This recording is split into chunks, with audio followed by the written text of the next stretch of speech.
নওগাঁয় কৃষি বিপ্লবের নতুন সম্ভাবনায় চাষ শুরু হয়েছে কাসাভা।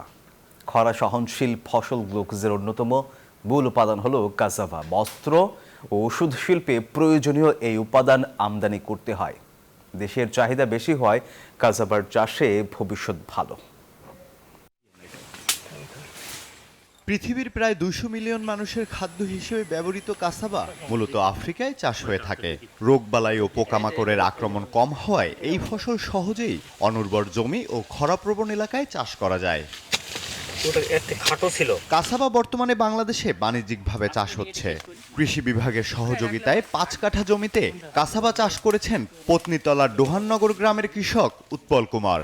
5 কাঠা জমি থেকে কাসাবা পাওয়া যাবে 30 থেকে 40 মণ, আর প্রতি কেজি বিক্রি হচ্ছে 100 টাকা। এখান থেকে অনুমানিক 30 থেকে 40 মণ ফসল আমরা পাবো। সবকিছু খরচ বাদ দিয়ে আমাদের মোটামুটি 50 থেকে 70 হাজার টাকার মতো আসবে। কাসাবা দেশে নতুন হলেও এটি বিশ্বে জনপ্রিয় একটি খাবার। উৎপলের কাসাবা চাষ দেখে এলাকার অনেক চাষি আগ্রহী হয়েছেন। এটা অল্প খরচের ভিতর, অল্প কোনো কীটনাশক ছাড়াই লাভজনক এবং পুষ্টিকর খাবার।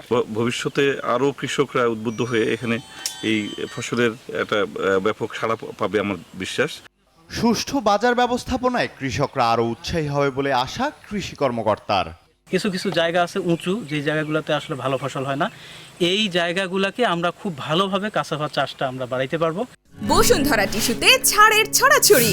বসুন্ধরা টিস্যু নিয়ে এলো নিশ্চিত ছাড়।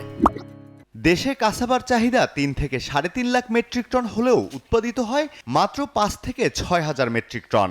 চলতি বছর জেলায় প্রথমবার কাসাবা চাষ হলেও আস্তে আস্তে এর পরিধি বাড়বে এমনটি মনে করছেন সংশ্লিষ্টরা।